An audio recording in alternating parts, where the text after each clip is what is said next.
देखो दुर्योधन, देखो। नहीं नहीं दुर्योधन, मैं उस वासुदेव को नहीं छोड़ूंगा।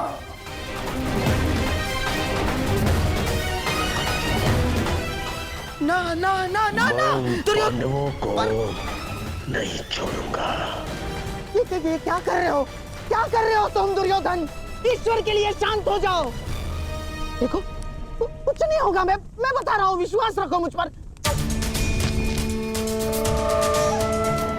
आप शांत हो जाइए, अन्यथा मैं आपको शांत कर दूंगा। नहीं नहीं नहीं, देखो देखो देखो देखो दुर्योधन। हाँ, शांत हो जाओ दुर्योधन। देखो तनिक सोचो, पौंड्रक के जाने से हमें कोई हानि नहीं पहुंची है, कोई हानि नहीं पहुंची है दुर्योधन। इस संसार में हर कोई अपना एक प्रयोजन लेकर आता है और पौंड्रक ने भी यही किया। पौंड्रक का केवल एक ही प्रयोजन था कि वो मद्रराज शल्य को भ्रमित कर दे, और पौंड्रक ने अपने जीवन का प्रयोजन सिद्ध कर दिया है दुर्योधन। अब हमारे पास 11 अक्षौणी सेना है और पांडवों के पास केवल 7 दुर्योधन, केवल 7। अब ये विलाप का समय नहीं है, उत्सव का समय है, उत्सव का। उत्सव मनाओ। वो तो ठीक है मामाश्री, परंतु मैं उस वासुदेव का कौतुक बुला नहीं पा रहा हूं।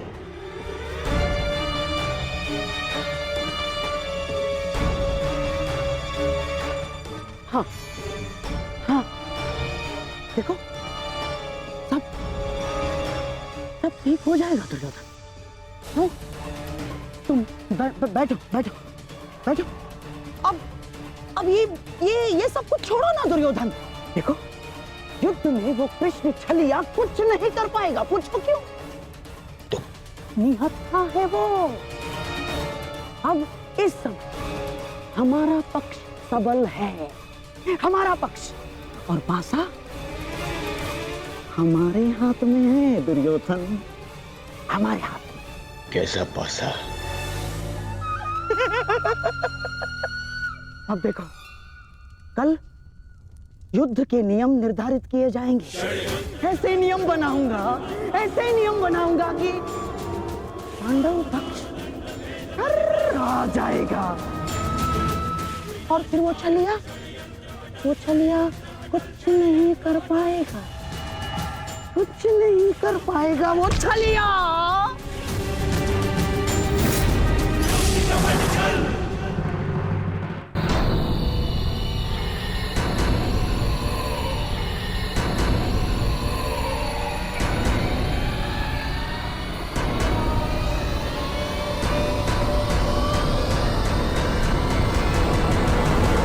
तो सभा में उपस्थित सभी महायोद्धाओं को शकुनी का प्रणिपात स्वीकार हो।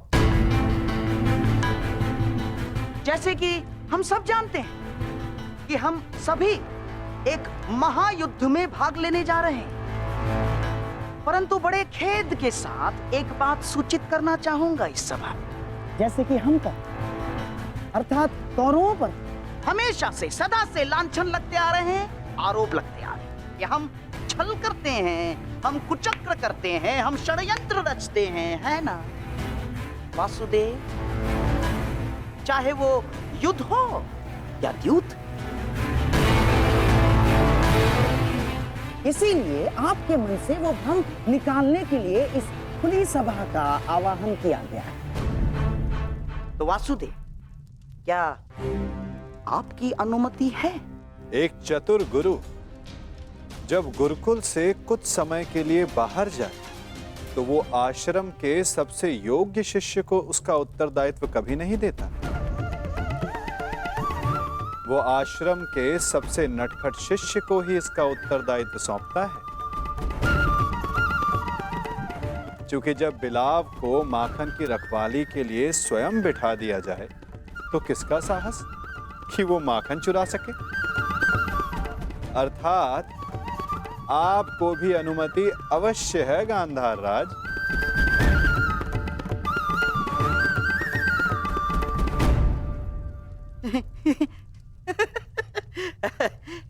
वासुदेव, आपका विनोद समझने में मैं असक्षम हूँ। मेरे कहने का आशय मात्र केवल इतना है गांधार राज कि मैं आपके वचनों से सहमत हूं। यद्यपि युद्ध सीमा बढ़ाने या सीमा पर अतिक्रमण रोकने के लिए होता है, तो युद्ध के नियम और सीमा निश्चित कर लेना आवश्यक है,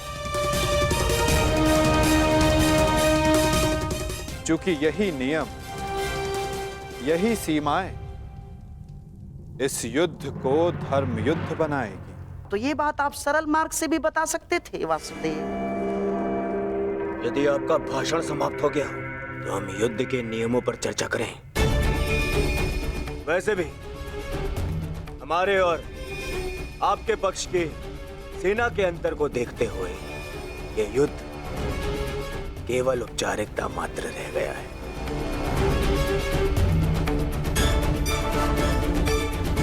नियम बने या ना बने, हमारी विजय निश्चित है।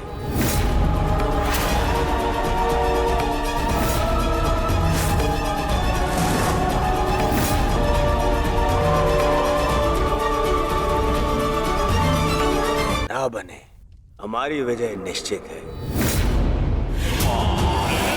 इस आत्मविश्वास का कोई एक कारण तो बताओ।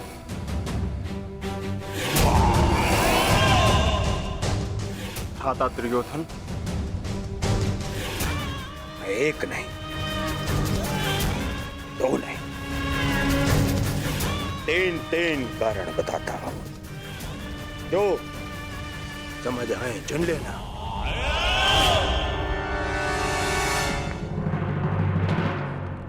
पहला कारण, पितामह भीष्म, जिन्हें इच्छा मृत्यु का वरदान है।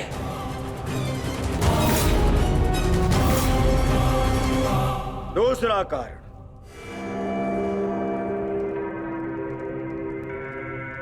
आचार्य द्रोण, जिन्होंने तुम पांडवों को शस्त्र संधान की शिक्षा दी।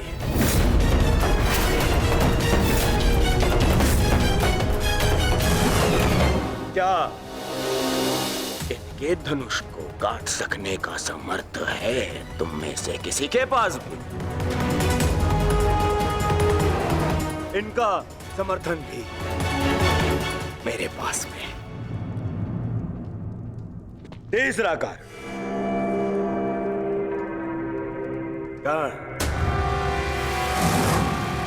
ब्रह्मास्त्र, ब्रह्मांडास्त्र और ब्रह्मशिरास्त्र जैसे अस्त्रों से सज्जित है मेरा मित्र कर्ण, जिसका बाण तुम्हें विजय प्राप्त करने नहीं देगा और जिसका कवच मुझे पराजित नहीं होने देगा।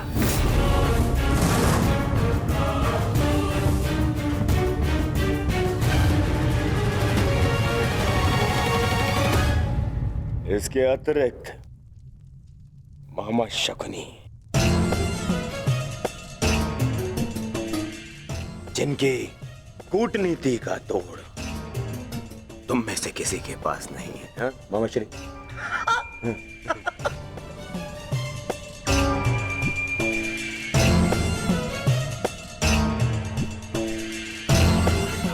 भद्रराज शैल्य, नारायणी सेना। अब अरे ये तो 3 से अधिक कारण हो गए, है ना अर्जुन? जिसके पास इतने सारे कारण हो उसे कौन पराजित कर सकता है?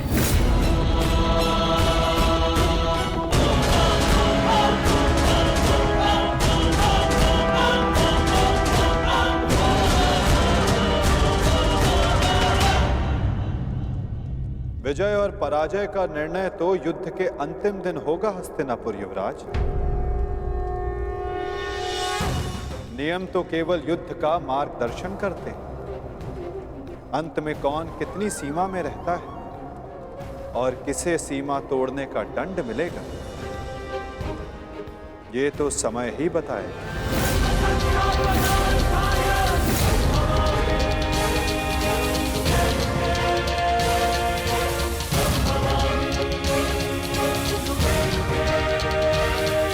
मनुष्य की सबसे बड़ी दुर्बलता क्या होती है? सोचिए।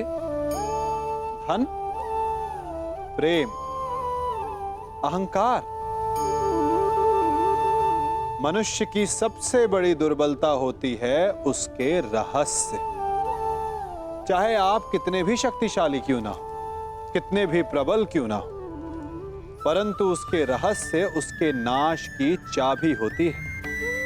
इसलिए यदि प्रबल रहना है, शक्तिशाली रहना है, समर्थ रहना है, तो अपने रहस्य को किसी को भी ना बताएं, ना मित्र को और ना ही शत्रु को, क्योंकि समय पड़ने पर कब कौन शत्रु हो जाए ऐसा कहना संभव नहीं।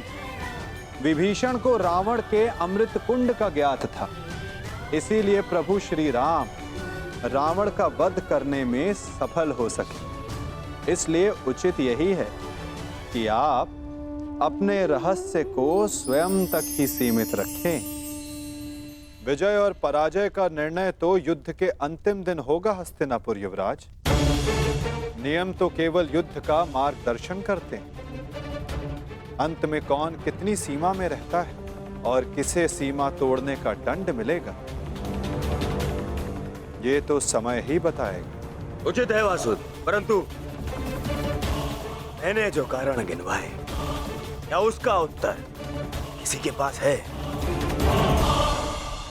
अर्जुन, भीम, युधिष्ठिर, किसी के पास उत्तर नहीं है। उत्तर मेरे पास है दुर्योधन।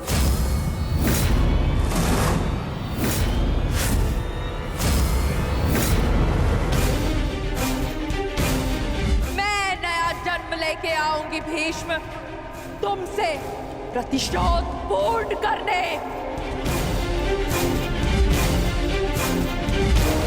देवी अंबा, प्रतीत होता है गांधारी नंदन युद्ध को भी युद्ध समझ बैठे हैं। युद्ध के पासे भले ही किसी एक के संकेत पे पड़ते हो, परंतु युद्ध के पासे कभी भी पलट सकते हैं। उत्तम विचार द्रुपद नंदिनी, परंतु एक बात समझ में नहीं आई। आप यहाँ क्या कर रही हैं? यहाँ युद्ध के नियम बन रहे हैं, आभूषण नहीं। मेरे आभूषण मेरे अस्त्र है गांधार नरेश। रहा आपके प्रश्नों का उत्तर कुमार दुर्योधन, तो मैं आपको बता दूं कि पांडव पक्ष में आपके हर योद्धा की काट है। तुम्हारे कवच कुंडलधारी मित्र कर्ण का उत्तर है द्रोण शिष्य पशुपतास्त्रधारी कौन्तेय अर्जुन। आपकी अगली सुरक्षा पंक्ति आचार्य द्रोण। तो कदाचित आप भूल रहे हो तो मैं आपको स्मरण करा दूं कि मेरे भाई धृष्टद्युम्न का जन्म द्रोण का वध करने के लिए हुआ है। रही बात आपके प्रिय मामाश्री की, नारायणी सेना की, तो मैं आपको बता दूं स्वयं नारायण पांडवों के मार्गदर्शक है। और शेष रहे आपके कुशल अनुभवी सेनापति गंगा पुत्र भीष्म, तो उन्हें मुक्त करने के लिए मैं स्वयं आप सबके सामने खड़ी हूं।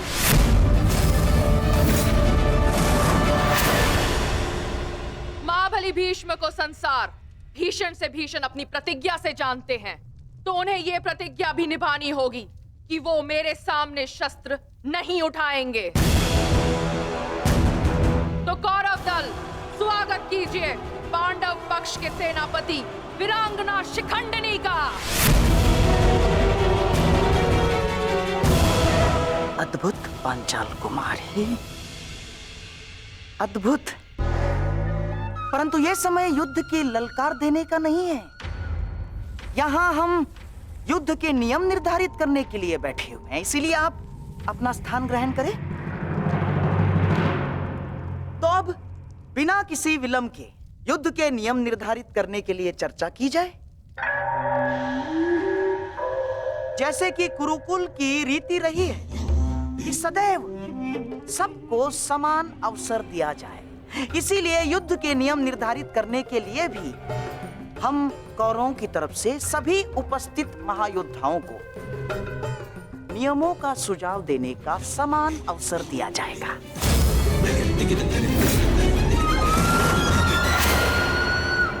और हाँ, मैं ये जानता हूं कि पांडव पक्ष मामा श्री शकुनी का मुख अधिक समय तक नहीं देख सकते, इसीलिए मैं अपना सुझाव आरंभ में ही दे देता हूं। समस्त आर्यव्रत में युद्ध चाहे जितने भी दिन चले, परंतु आरंभ सूर्योदय से होता है और सूर्यास्त होते ही युद्ध भी थम जाता है।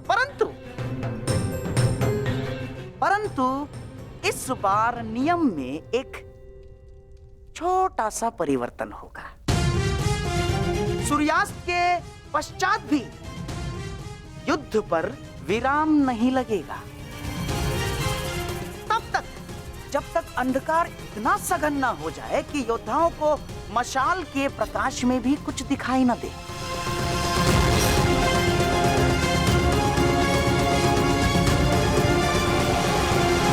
स्वीकार है, परंतु स्मरण रहे मामाश्री, यह नियम सब पर प्रभावी होगा। जब तक अंधकार में मैं देखने में असक्षम न हो जाऊं, मैं प्रहार करता रहूंगा। और स्मरण तो आपको है कि अंधकार में भी अर्जुन अपने लक्ष्य से कभी नहीं चूकता। मेरा भी एक सुझाव है। युद्ध में घायल या लड़ने में असमर्थ या निरस्त्र हुए योद्धा पर विपक्षी प्रहार नहीं करेगा। अति उत्तम मित्र, हमें स्वीकार है।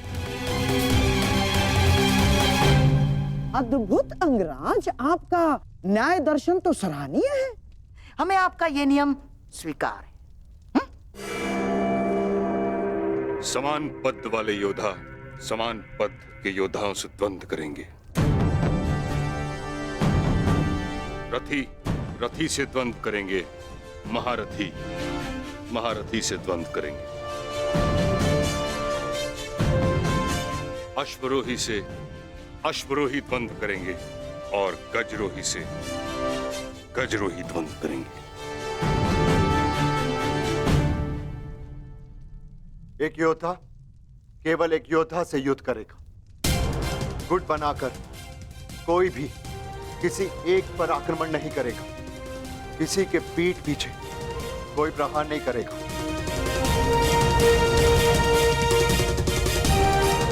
यदि विपक्षी ने पहले छल किया तो क्या प्रतिपक्षी को उसका उत्तर देने का अधिकार है? वो योद्धा की सोच पर निर्भर करता है विकोदर।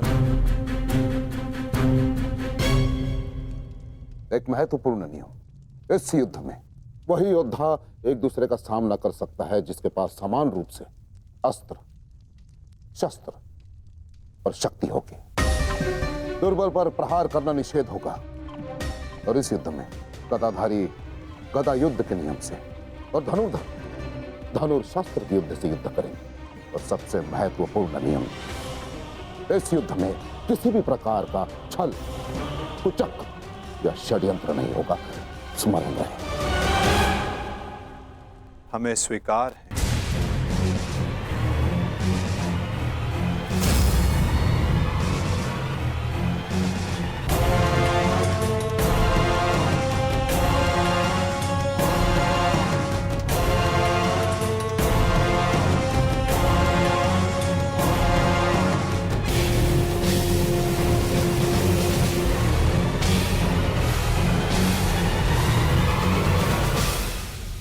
के सारे नियम निर्धारित हो चुके हैं, परंतु अभी भी पांडव पक्ष से मुझे एक छोटी सी समस्या है। नियम निर्धारित हो चुके हैं, परंतु अभी भी पांडव पक्ष से मुझे एक छोटी सी समस्या है। कैसी समस्या गंधार राज?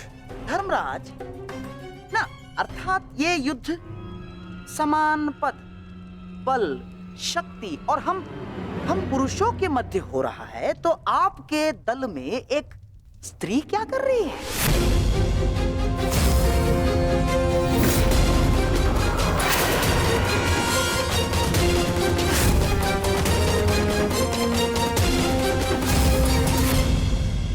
ना, पुरुषों के युद्ध में एक स्त्री का भाग लेना युद्ध के नियमों के विपरीत है धर्मराज। ये नियम आप जैसे द्रुत पुरुषों ने बनाए हैं, जो स्त्री को तुच्छ मानते हैं, केवल वस्तु मानते हैं। शिव शिव शिव शिव शिव शिव शिव शिव, ये क्या कह रही हैं आप? ये नियम तो स्वयं महादेव ने बनाए हैं। महादेव, आपको स्मरण है ना, जब देवी पार्वती ने असुरों का नाश करने के लिए माता काली का रूप धारण किया था, तो स्वयं महादेव ने भी उन्हें रोकने के लिए अपने बल का प्रयोग नहीं किया ना, अपितु वो स्वयं माता काली के समक्ष नतमस्तक हो गए। जब स्वयं ईश्वर इस नियम का पालन कर सकते हैं, तो हम तो केवल साधारण मनुष्य हैं। कोई भी पुरुष योद्धा एक स्त्री पर आक्रमण नहीं करेगा, यही युद्ध के आधारभूत नियमों में से एक है। और यदि ऐसे में यानी एक स्त्री को पांडव दल का सेनापति पद दिया जाता है, तो कौरव, बेचारे कौरव तो बिना युद्ध लड़े ही हार जाएंगे। क्या ये अधर्म नहीं है? बताइए। अपने सेनापति के प्राण बचाने के लिए और कोई मार्ग नहीं सूझा आप लोगों को? योद्धा सिर्फ योद्धा होता है, स्त्री या पुरुष नहीं। स्मरण है मां पार्वती, जिन्होंने काली का रूप धारण करके कितने असुरों का वध किया था। हम असुर नहीं है, हम साधारण मनुष्य हैं, मनुष्य, सभ्य मनुष्य। और सभ्य मनुष्य नियमों का पालन करता है। आप सेनापति पद छोड़ दे, यही धर्म है। क्यों धर्मराज?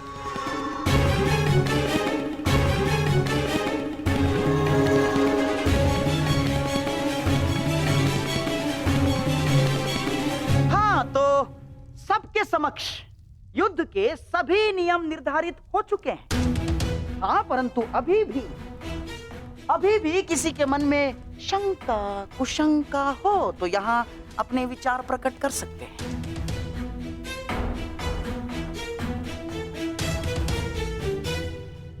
नहीं गांधार राज, इस सभा में बनाए सभी नियम और उपनियम हमें स्वीकार।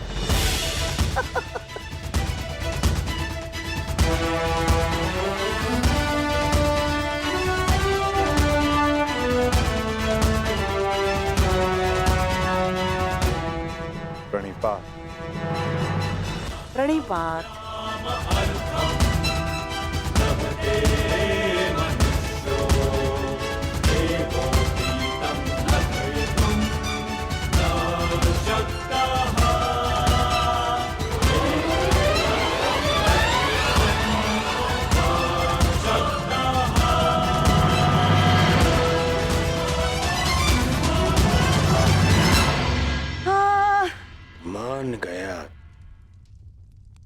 मान गया क्या रणनीति थी मामाश्री।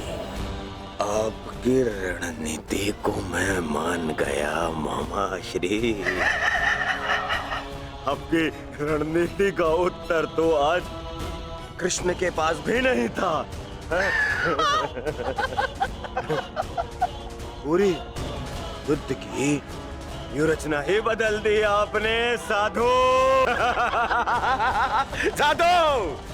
परंतु सुनो, अब ये साधुवाद देने में समय व्यर्थ ना करो दुर्योधन। हमें केवल ये युद्ध आरंभ ही नहीं करना है, अपितु इस युद्ध को जीतना भी है। और युद्ध में विजय प्राप्त करने के लिए अनुकूल परिस्थितियां बनानी पड़ती हैं।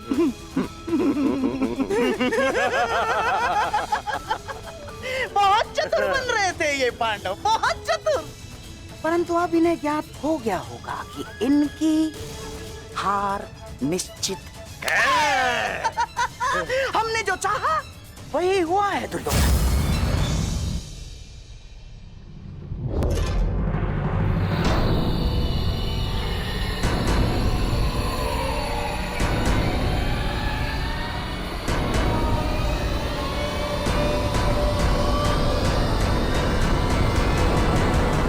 आदि ना अपनी कायरता गंगा पुत्र।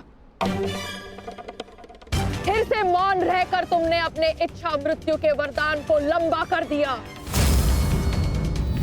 फिर से अपनी दृष्टि झुकाकर तुम्हें लगता है कि तुमने अंबा के प्रतिशोध को झुका दिया।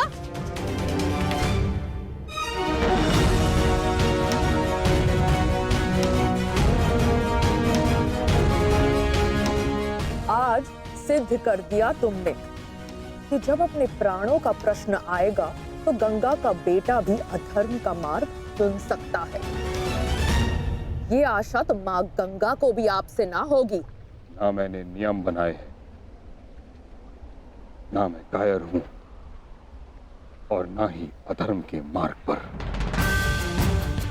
मैंने तुम्हें वचन दिया था अंबा देवी कि जिस समय मेरे जीवन का कोई उद्देश्य शेष नहीं रहेगा, मैं तुम्हें वो शक्ति प्रदान करूंगा कि तुम मेरे इस जीवन का अंत कर सको। अब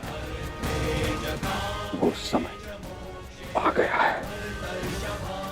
तुम्हें कदाचित विश्वास न हो, परंतु मुझे आशा है कि कुरुक्षेत्र में तुम मुझे मेरे भार से मुक्ति दिला दो। वरदान से मुक्ति जो मेरे लिए श्राप बन गया, उस मौन से मुक्ति जो पाप बन गया है भीष्म। मेरे अंदर कोई आशाएं शेष नहीं। यदि शेष है तो केवल इस युद्ध का शाप। आपको इतना व्यथित देखकर बड़ी शांति मिली गंगा पुत्र। दाचित, आपको अब अनुभव हो गया है कि कैसा प्रतीत होता है जब मनुष्य के जीवन में कोई आशा, कोई उत्साह न रहे। स्मरण है भीष्म, यही मेरे जीवन के साथ किया आपने। एक वचन के लिए मेरा पूरा जीवन भस्म कर दिया। परंतु एक बात स्मरण रखना, इतनी सरलता से मैं अपने शत्रु को मुक्त नहीं होने दूंगी। मेरी प्रतीक्षा करोगे तुम गंगा पुत्र कि मैं कब तुम्हें मुक्त करूं। हर पल एक जन्म के समान होगा और प्रतीक्षा का आरंभ होता है अब।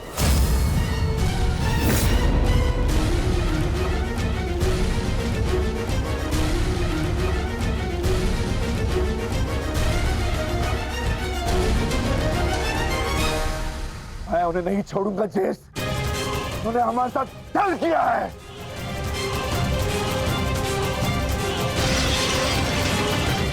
दादा भीम, शांत हो जाइए। ठहरो भीम, ये मेरा आदेश है।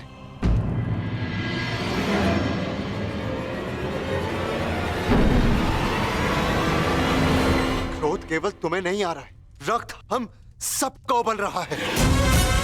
एक और हमारे ही मामा श्री को छल के कारण हमारे विरुद्ध युद्ध करना पड़ रहा है, और दूसरी ओर बड़ी ही चतुरता से उन्होंने शिखंडिनी को युद्ध से दूर कर दिया। यह समय क्रोध का नहीं, कर्म का है। इस समय कौरव सेना के पास 11 क्षणी सेना है और हमारे पास केवल 7। इस समय हमें हमारी शक्ति को एकत्रित करना होगा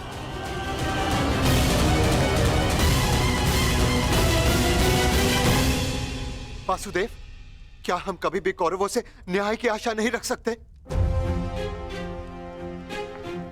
गांधार राज और दुर्योधन से तो हम न्याय की आशा नहीं रख सकते, परंतु अंगराज कर्ण से, दानवीर कर्ण से आशा अवश्य की जा सकती है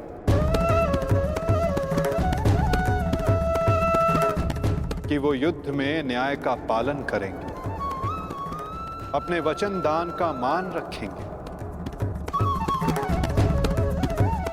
हम सब ने देखा कि अंगराज ने कौरवों के पक्ष में होते हुए युद्ध के लिए कैसे न्याय संगत नियम बनाए। परंतु वासुदेव, वो दुर्योधन के विरुद्ध कभी नहीं जाएगा, और उस दुर्योधन से मुझे न्याय की कोई आशा नहीं। कायरों की भांति हमारी सैन्य शक्ति को छिन्न भिन्न करने लगा है। ज्येष्ठ, बहुत हो गई सभा, बहुत बन गया नियम, अब बस। अब समय आ गया है उस दुर्योधन को उचित उत्तर देने का। ठहरो भीम।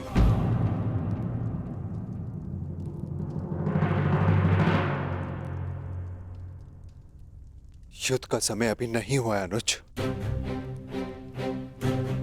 ज्येष्ठ, मैं तो केवल आपकी आज्ञा का पालन करने जा रहा हूं। आपने तो कहा था ना कि समय अपनी शक्ति एकत्रित करने का है, तो बस मैं वही करने जा रहा हूं। मैं अपने पूरे परिवार को इस महायुद्ध में सम्मिलित करने जा रहा हूं। मैं अपने पुत्र महाकाय घटोत्कच और उसके साथी राक्षसों, वीरों को अपनी सेना में सम्मिलित करने जा रहा हूं।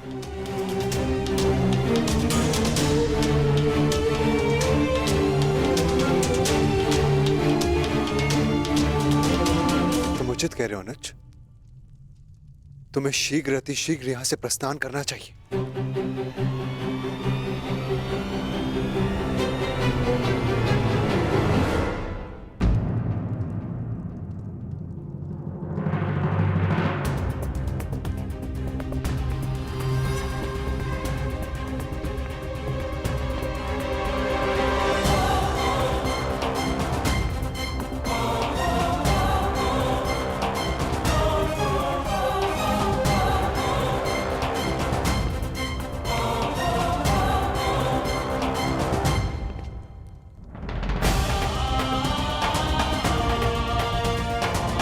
मुझे आज्ञा दीजिए ज्येष्ठ,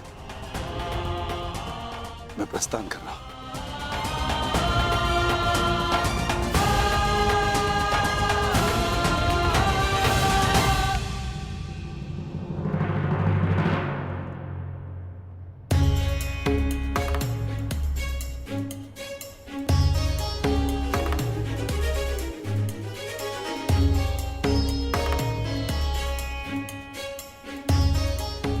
प्रणिपात वासुदेव। मैं अपने पुत्र को लेने जा रहा हूं, आशीष दीजिए।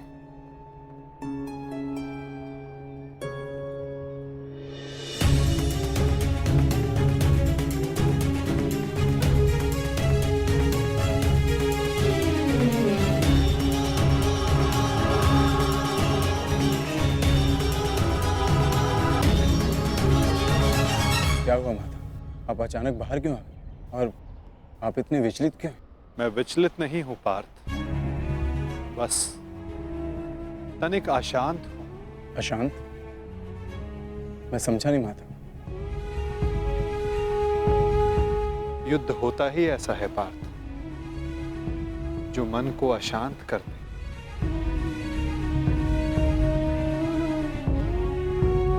समय एक बहती धारा के समान होता है पार्थ।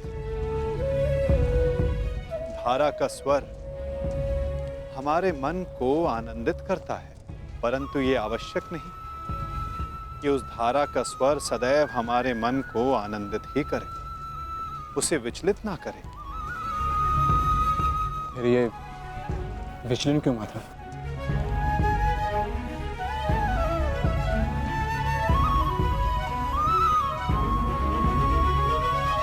अन्न।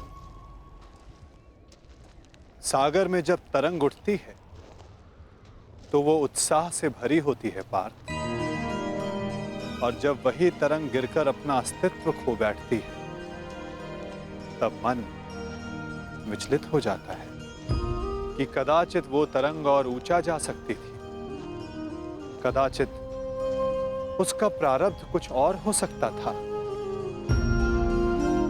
परंतु तरंग का प्रारब्ध ही उठना और गिर जाना है माता, है ना?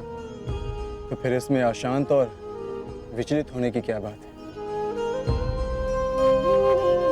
तुमने सही कहा पार्थ, मुझे विचलित नहीं होना चाहिए, परंतु तुम बताओ कि तुम्हारा मन इतना अशांत क्यों है, इतना विचलित क्यों है? ऐसा कौन सा भाव है जो तुम्हें कष्ट दे रहा है? बोलो पार्थ। दानवीर कर्ण से आशा अवश्य की जा सकती है कि वो युद्ध में नियमों का पालन अवश्य करेंगे।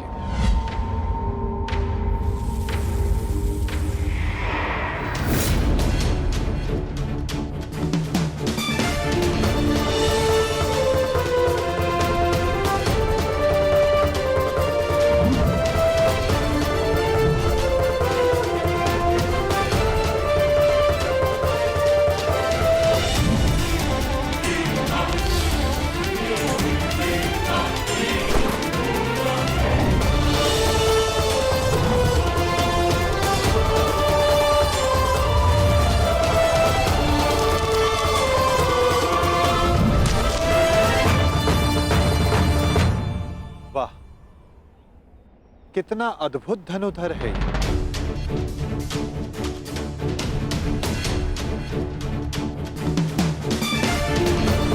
वासुदेव आप प्रणिपात। ये मेरा सौभाग्य है कि मैं आपसे टकराया।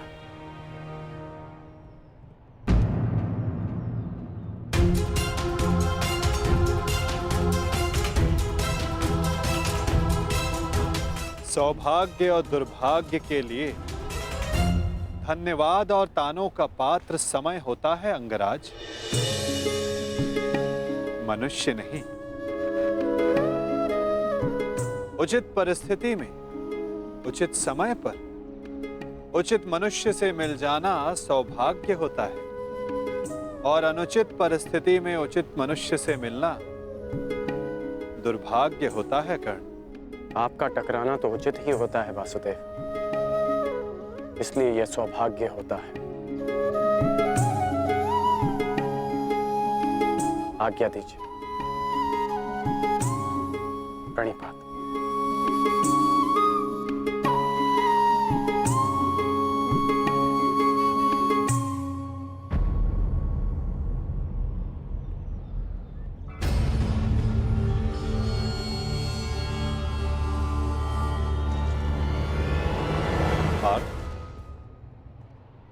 इसके शब्दों की भांति इसके बाण भी कितने अमोघ हैं ना। शब्दों का तो ज्ञात नहीं, परंतु लक्ष्य भेद करने के लिए मेरे बाण कर्ण से अधिक शक्तिशाली और तीव्र हैं माधव, और ये बात आप भली भांति जानते हैं। आज किसी के शब्दों में धार दिखाई दे रही है पार्थ।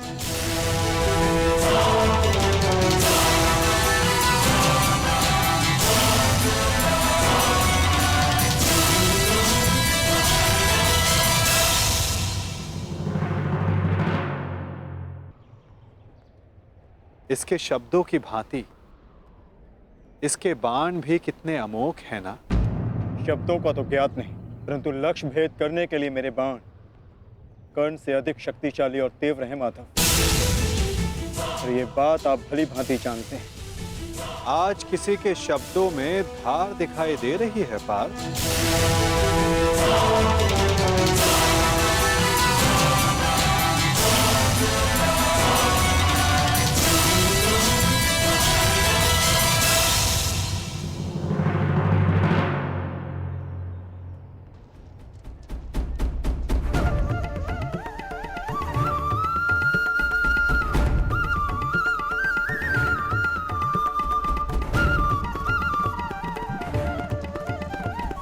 अब बता भी दो अपने सखा को, ऐसी कौन सी बात है जो प्रतिपल तुम्हें और अधिक अशांत किए जा रही है पार्थ? आप तो ऐसे कह रहे हैं माता, जैसे कि आप तो कुछ जानते ही नहीं। कैसे जानूंगा? मैं कोई अंतर्यामी थोड़ी ना हूं। वाह माता, जो संसार में कोई नहीं देख सकता उसे आप देख लेते हैं।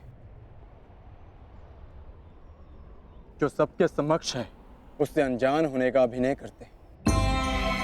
आप भली भांति जानते हैं इस बात को कि मैं इतना व्यग्र क्यों हूं। क्यों आपके विचारों पर, आपके समय पर उसका अधिकार है। क्यों माता, क्यों?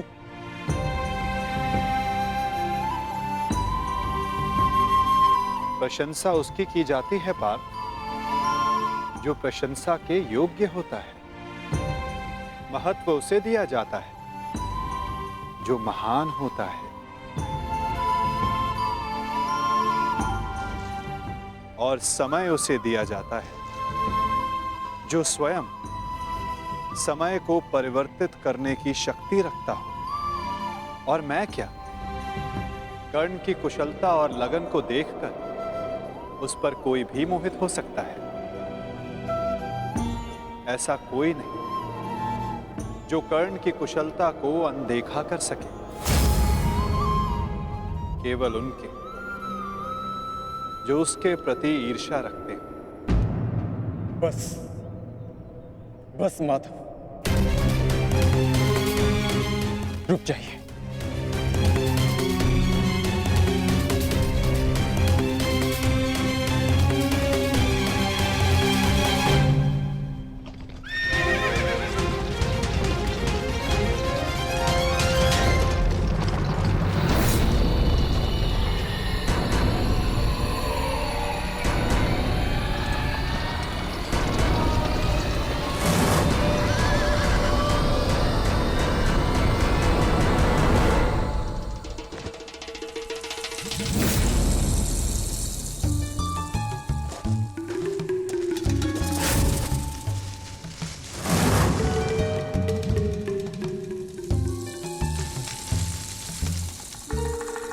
कौन है वहां? कौन है जो मेरा पीछा कर रहा है? यदि साहस है तो सामने आ।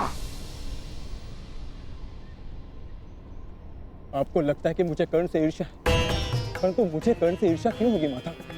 मैं भी मानता हूँ कि वो एक महान धनुर्धारी है और इस बात का मैं सम्मान भी करता हूँ। इसलिए उसके साथ अपना अधूरा द्वंद्व पूर्ण करना चाहता हूँ। परंतु माता, आप कैसे भूल सकते हैं, वो अर्जुन ही था जिसने विराट युद्ध में कर्ण को पराजित किया था। वो अर्जुन ही था जिसने कर्ण के रहते हुए पांचाली के स्वयंवर को विजित किया था।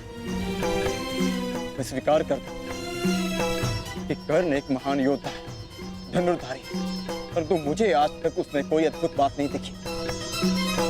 परंतु आज एक विचित्र बात का भान अवश्य हुआ है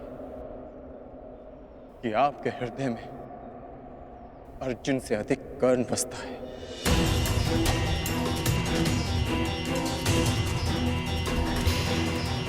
पार्थ, विराट युद्धगाह में तुमने नहीं, सूर्यास्त ने उसे परास्त किया था।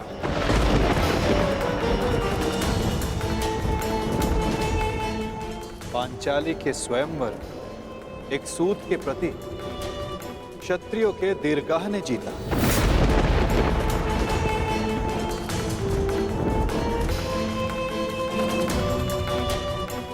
और रही बात मेरे मन में सम्मान की, तो पार्थ, मेरे मन में, मेरे हृदय में जितना सम्मान तुम्हारा है, उतना ही सम्मान अंगराज कर्ण का है पार्थ।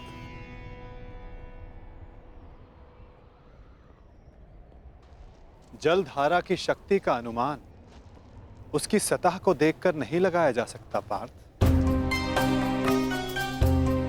जलधारा की शक्ति उसके भीतर छिपे उथल तरंगों में होता है पार्थ, जिसका अनुमान समय आने पर सबको हो जाता है। सत्य सदैव वो नहीं होता पार्थ जो सबको दिखाई देता है, सत्य वो भी होता है जो हमारी दृष्टि देख नहीं सकती।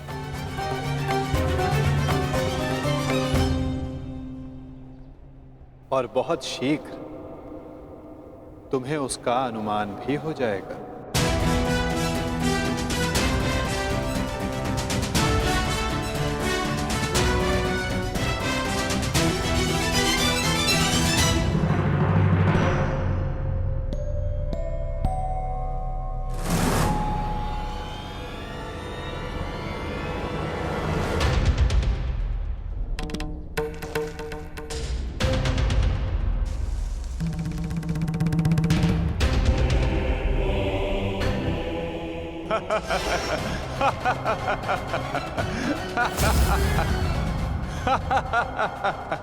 कौन हो तुम?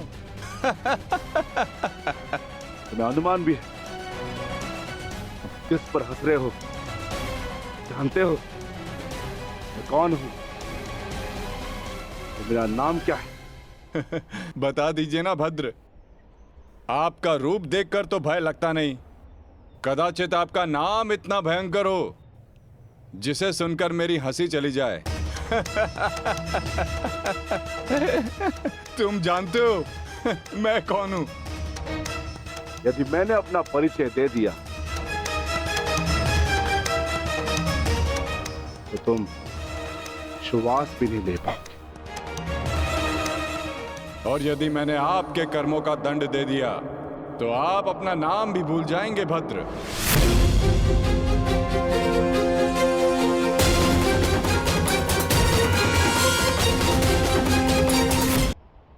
और यदि मैंने आपके कर्मों का दंड दे दिया तो आप अपना नाम भी भूल जाएंगे भद्र। जिस भांति आप पौधों और वनस्पति को अपने पांव तले कुचलते चले जा रहे हैं, स्पष्ट है कि निसर्ग के प्रति आपको कोई सम्मान नहीं है। वन से ऐसा व्यवहार केवल दो ही जंतु कर सकते हैं, एक जो मूर्ख हो और दूसरा कोई वानर हो। इसीलिए सोच रहा हूं कि आप कोई मूर्ख है या फिर कोई वानर। मूर्ख, तुम्हें तुम्हारी मृत्यु क्या खींचना है?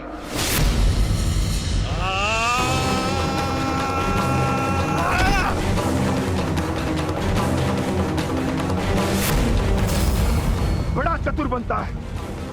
तुझे अभी मैं सिखाता हूं कि बड़ों के साथ कैसे व्यवहार करना चाहिए।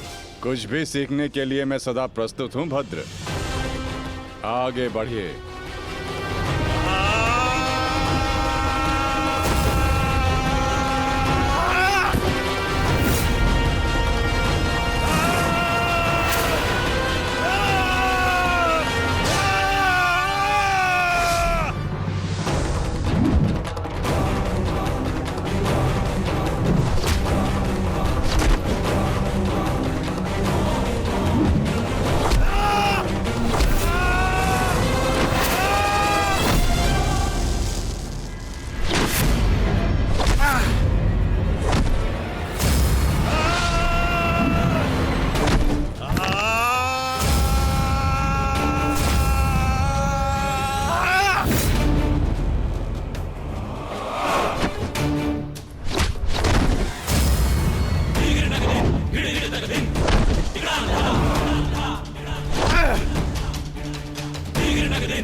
तुम साधारण मनुष्य नहीं हो सकते। कौन हो? कौन हो तुम?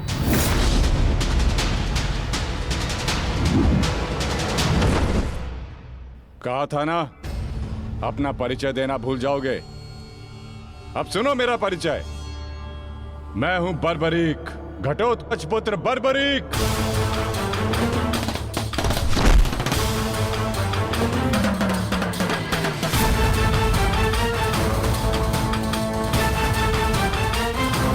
बालक, अपना परिचय देने से पूर्व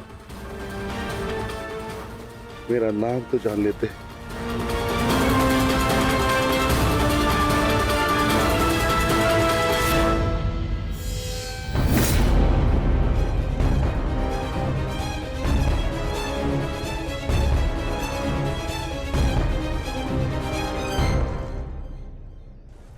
क्षमा चाहता हूं माता, परंतु एक बात जानना चाहता हूं, ऐसा क्या है उस कर्ण में जो वो कर सकता है और वही सब उससे अधिक कुशलता से मैं कर सकता हूं? अवश्य पार्थ, अवश्य तुम कर सकते हो, परंतु कर सकने में और कर लेने में बड़ा अंतर होता है पार्थ। अर्थात?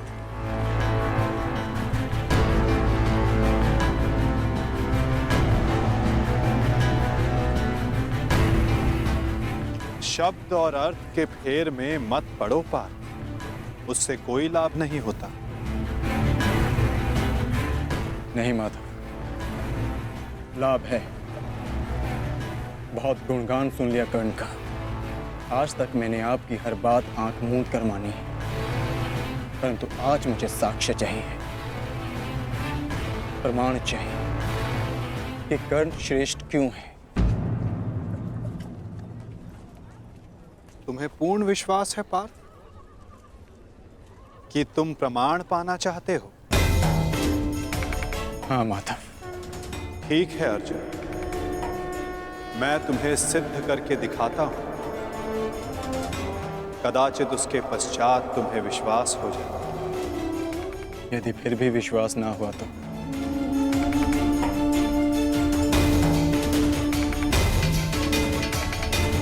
मैं वचन देता हूं पार्थ, कर्ण की प्रशंसा तो दूर, तुम्हारे समक्ष उसका नाम तक नहीं लूंगा।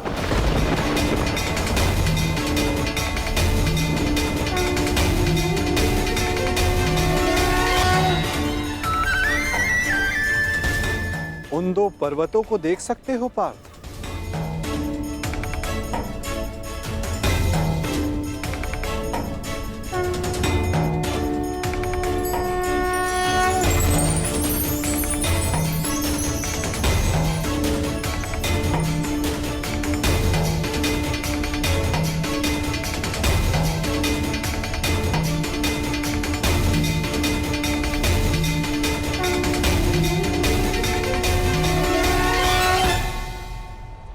स्वर्ण पर्वत?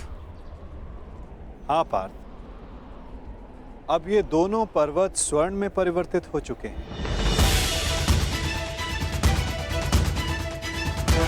अति सुंदर। स्वर्ण वो वस्तु होती है पार्थ जिसे हर कोई अर्जित करना चाहता है, और अब मैं ये कहता हूं कि इन दोनों स्वर्ण पर्वतों पर तुम्हारा अधिकार है, और मैं ये चाहता हूं कि इन दोनों स्वर्ण पर्वतों को समान मात्रा में बांटकर इन ग्राम वासियों में दान कर दो। परंतु पार्थ, एक बात का स्मरण रखना, इन पर्वतों का सारा स्वर्ण दान करना होगा। स्वीकार है तुम्हें?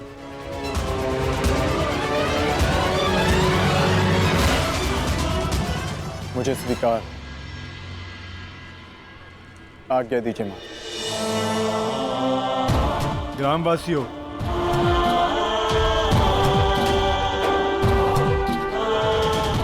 मैं पांडु पुत्र अर्जुन ये घोषणा करता हूं, ये दोनों स्वर्ण मेरु समान मात्रा में विभाजित करके आप सबको दान में दिए जाएंगे।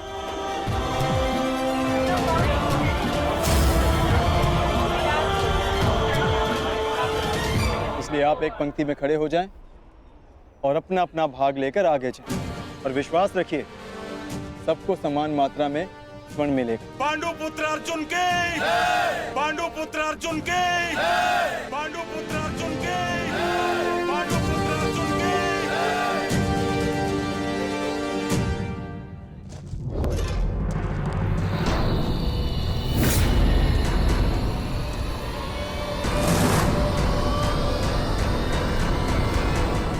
ये क्या है पुत्र? अब कौन सी समस्या उठा लाए अपने कंधे पर? हाँ बार्बरिक, कौन है ये? और इनकी ये दशा किसने की? चिंता ना करो माता, ये केवल मूर्छित ही हुए हैं। परंतु कैसे? बस ये मुझे चुनौती देने की भूल कर बैठे। मुख से तो ये मूर्ख नहीं लगते, पर कार्य मूर्खों वाला कर बैठे।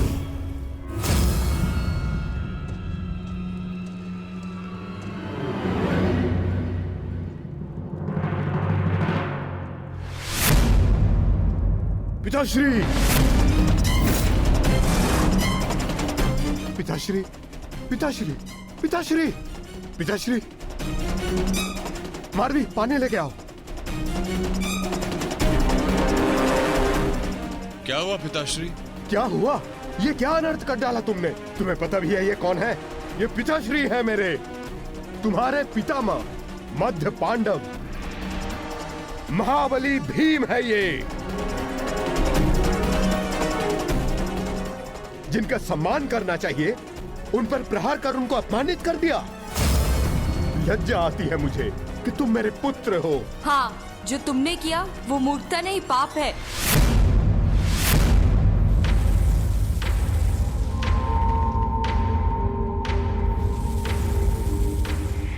रुको।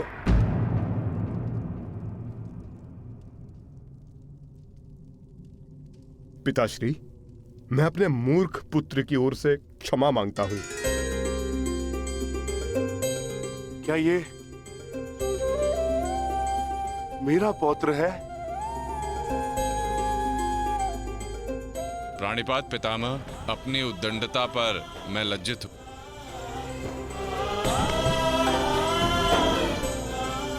और मैं गर्वित हूं कि तुम मेरे पौत्र हो।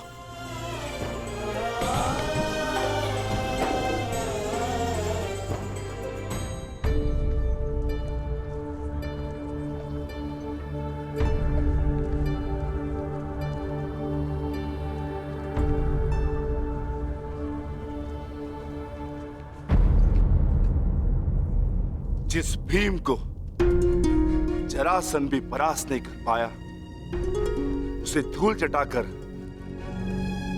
बार्बरिक ने यह सिद्ध कर दिया वो कुशल योद्धा है। मैं बहुत प्रसन्न हूं ये जानकर कि तुम्हारी धमनियों में मेरा रक्त बह रहा है। जीते रहो पुत्र।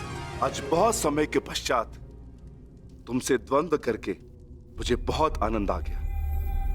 परंतु पिताश्री, आपके यहां आने का प्रयोजन क्या था? प्रयोजन है पुत्र, और वो प्रयोजन तुम्हें और बार्बरिक को सिद्ध करना होगा।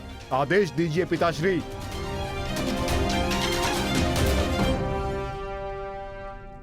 कौरवों और हमारे मध्य महायुद्ध आरंभ होने वाला है। तुम मेरे वंश के वीर हो। हमारे पक्ष को शक्तिशाली बनाने के लिए मुझे इस महायुद्ध में मेरे परिवार की आवश्यकता है। मुझे मेरे कुशल और बलवान पुत्र और पौत्र की आवश्यकता है। क्या तुम मेरा साथ दोगे? हम आपके आदेश के अनुपालन के लिए प्रस्तुत हैं पितामह। इस युद्ध में आपके लिए प्राण देना हमारे लिए गर्व की बात होगी। मेरा परिवार मेरे साथ है, तो इस महायुद्ध में हमारी विजय निश्चित है।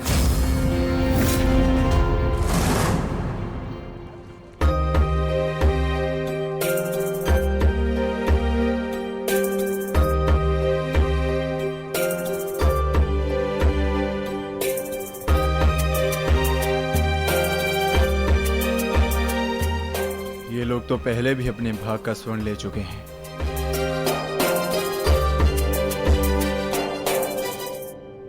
ये लीजिए माते। पुत्र, ये युद्ध संसार के इतिहास का सबसे भीषण युद्ध है। क्या तुम्हें भय नहीं लग रहा?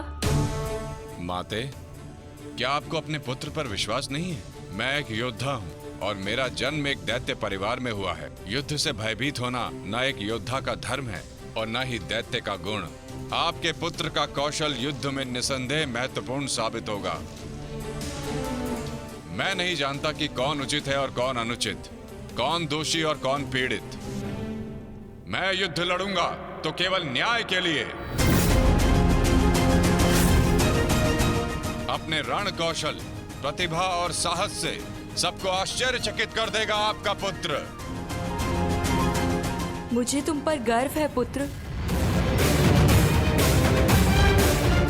मैंने स्वयं को वचन दिया है माते कि युद्ध में मैं निर्बल पक्ष की ओर से ही लड़ूंगा। चले पुत्र। अवश्य पिताश्री।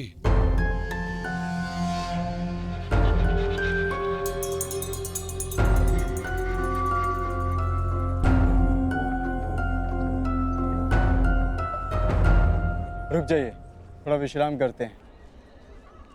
कुछ समय पश्चात पुनः प्रारंभ करें।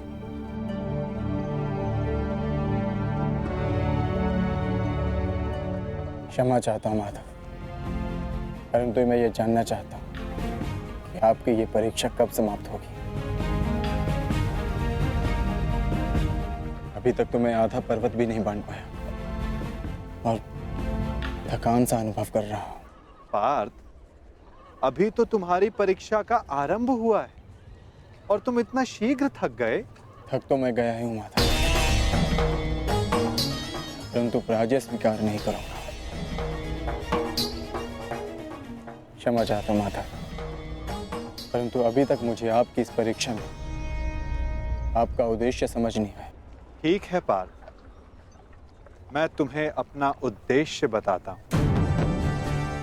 इस कहानी का दूसरा कोण तुम्हारे समक्ष लाता हूं।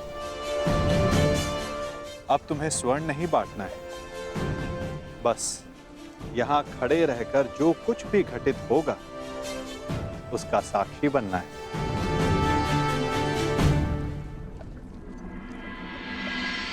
दिव्य दृष्टि से, बाण शक्ति से जीते ये सारा रण।